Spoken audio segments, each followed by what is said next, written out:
Hi guys, welcome to Dressing Room Chat, and I'm here with my partner in crime, the amazing Delroy Atkinson. Straight and outright with one of the things that we both know is very current in the business is about BAME casting.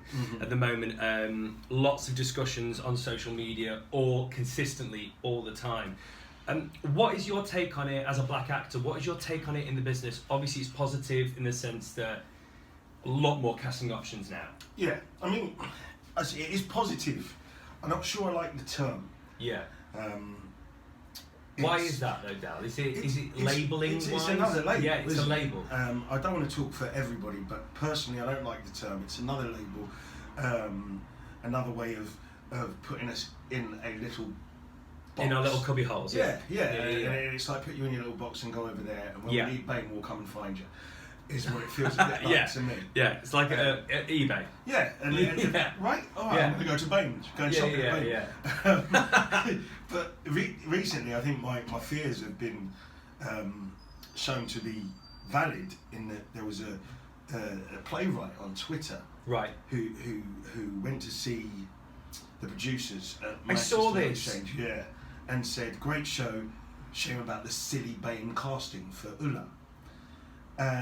And that's just an example of now the term's being used against us. Yes. It's almost like you BAME bastard. I get you. Excuse my language. No, don't be silly, because I think also as well it's like it's trying to be positive in the sense of going more opportunities, but then it's kind of like everyone, as well as a Caucasian actor, it's like we just want to be treated as actors for stop. So even if me and you are in for the same role, the fact that I'm tall and you're smaller, I'm white and you're black, shouldn't really come into it. We're just up for that specific character. And the ultimate aim, obviously, is to level the playing field. Absolutely. I just don't like the term. If we just take action rather than having to label everything, let's start doing it. Let's start going, the gatekeepers, if we're casting directors and directors, let's start going, well, this guy is funny and 25 years old and has sparkly eyes. Yes. That's the bit we need to know. And absolutely. You see everyone, don't you? Absolutely, yeah. Because I'm sure that, like in one sense, an Asian actor, they're bored of, and please ignore this stereotype when I say this, but ignore for being up for doctors and surgeons, because it's just a stereotype of all right, house. This is the whole thing. It's the view of the gatekeepers. That's how the gatekeepers are viewing Asian people and Asian families. That's why there's so many doctors, shopkeepers, etc. Because of the white people in this country, a lot of those people have that as their only point of reference. Yeah, myself included. Absolutely. And it's getting away from that and educating people who think that way into going, well, you know, I've got an Asian mate and he's on the books of Arsenal and he's doing this, and there's that stereotype as well. That in Britain, Asians don't play professional football. There's that stereotype there, but it's not true. It's just breaking down and seeing individuals for what they are, but allowing everyone a chance. Also, this the reason I'm having this conversation is because I also feel as a community we don't talk about it openly. It's it seems as if it's rude to be spoken about, and I don't know whether that follows through with producers or casting directors or anyone else above our station in one sense, but it's kind of like it is an open conversation. Obviously there's a lot more productions now, like they did a Guys and Dolls, which is mainly black actors casting, if I'm correct. They did The Exchange last year, which is amazing. I think it's a different take on stuff, but obviously there's never really going to be a white colour purple. No. Do you know what I mean? But then I think the point of because that was Tallow Theatre Company that did that, All Black Guys and Dolls, and I'd worked for them. I did All My Sons for them about 4 or 5 years ago. Brilliant. The Arthur Miller, and I think the point there is that there are these roles in the canon, plays, musicals, that I would never get a chance to play if we just kept it as is. As original cast. Right, so have Don Warrington play, God, I forget his name, the lead character in All My Sons. All My Sons. Yeah, to have him play that character, he's a heavyweight actor, one of our greats, and if we kept the status quo, he would never get the chance to play that role. So it's a chance for people to see actors like him and Donna Kroll in those roles, or even the guys that did Guys and Dolls. How do you see it moving forward beyond that though, Del? Like, how's it gonna? What would you say is the best way to take action for anyone? Casting directors, producers, creative teams. I think casting directors simply have to. I think casting directors have to work harder. Yeah. Book him though. Book him. Still book me. Still book him. Work harder. Yeah. But the net has to be wider. Yes. Because there is always someone there qualified, but I just don't think we look hard. And do you also think now it's better because I do think a lot more there's a lot more variety in races going to musical theatre college or going to acting colleges now, whereas there weren't, let's say, 20 years ago. That's absolutely a huge thing. And I can understand that some people, in one sense, maybe don't find as much talent over here as they would in America, let's say, because there's a variety. It's a bigger pool. Exactly. Yeah. So, do you think moving forward there will be a lot more because I think there will. Opportunities, seeing people like yourself and Dex and Leighton and exactly. Some of the youngsters I'm seeing coming out of these colleges now. Cynthia, ladies as well. Apologies. I mean, there's you could go on, but the talent I'm seeing coming out of colleges now, 5 in 1 year. This wasn't happening when I was at college. Were you the only black guy in your year? I was the only black guy in my year, yeah. I think there was one guy in a year above me and one guy a year below me. And that's not the way it is now. And colleges are producing great talent of all races now, which just wasn't the case. And then you've got actors like David Oyelowo. Okay. He makes very conscious decisions about his career, but he's playing things that weren't the black guy. It's not that, I think he just played Javert in the Les Mis adaptation, didn't he? On TV, okay, I didn't know. Okay. Which is great, but also the point is not to stop, because I find that some establishments will find their core, they think they're doing good work, they've got I've got this black guy in for that, got that black girl in for that, and they stop. Yeah. I found my pool of them, and I don't go looking anymore. So often we are seeing more black faces. Do you think it becomes sort of a habit, Del?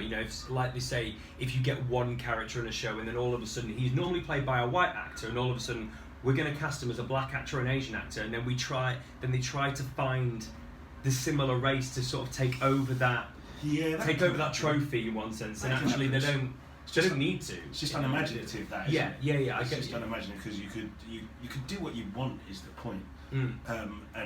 And it's acting, it's arts, everything's there for the taking, isn't it? Yeah. You're supposed to just throw stuff, see what sticks, try that out. Do you know what I mean?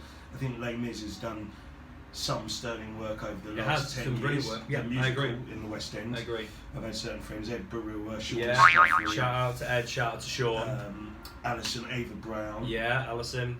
They're working out all the names, and that's what I like to see. It's not. I don't expect you to completely strip it out and reinstall the cast as black people, but if I can see progress being made every day, I think that's a really, really good and that's thing. only going to influence the younger generation to move forward and go on and do it. Representation matters is what people say, and if a little girl, a little brown girl, a little mixed race girl, a little black girl, Indian girl sees Alison Ava Brown on stage in a musical like Les Mis, saying I can do that. Yeah, I want to do that. Yeah. It's like Barack Obama becoming president. A lot of brown kids around and also, the world. I can do what I can do. Admit, shout out to casting directors and creative teams and producers that are doing that, in the sense of they're pushing the boundaries of having more, let's say, shows of a variety of race in the West End current.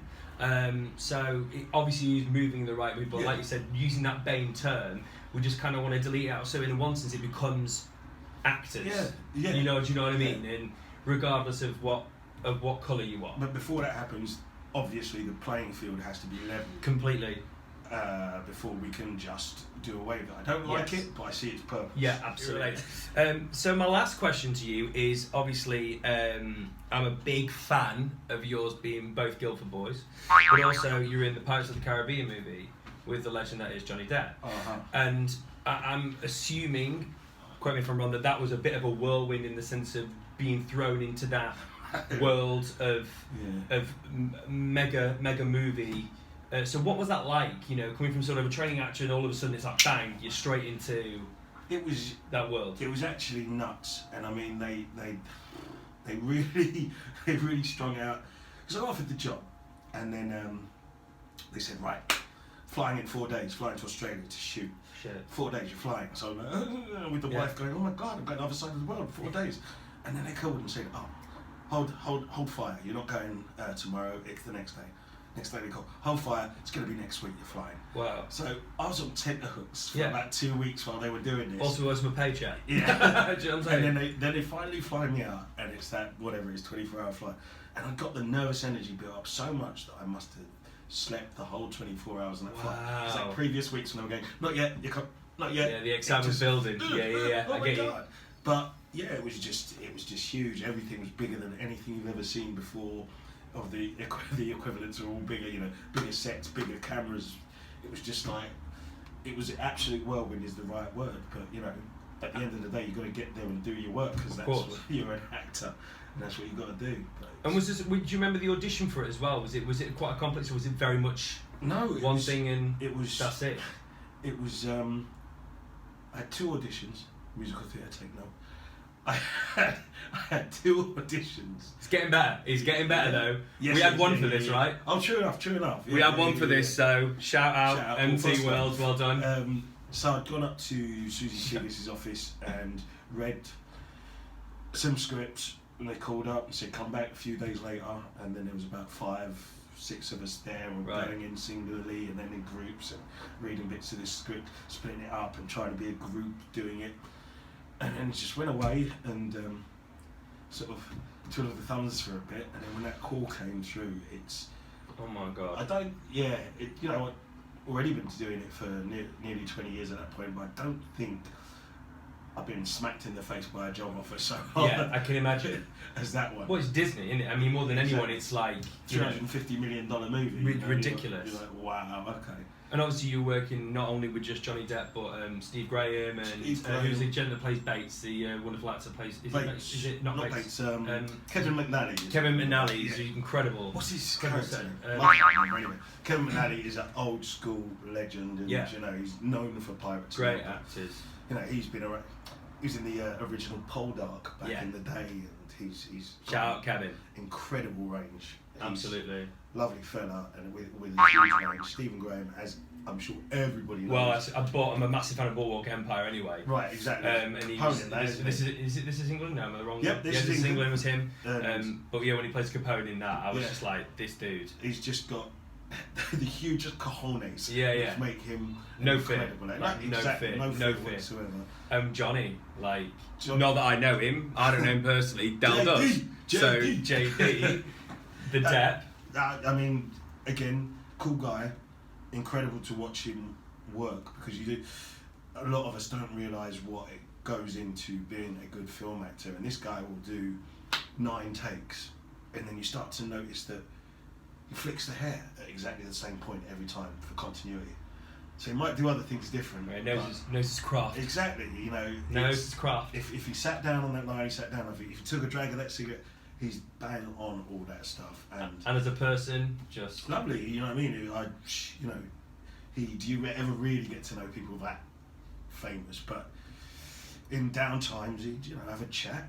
Sit around. He's not the type to run off to his trailer. If it's around us, he'd just sit and have a chat with us. And he's a particular interest in YouTube videos.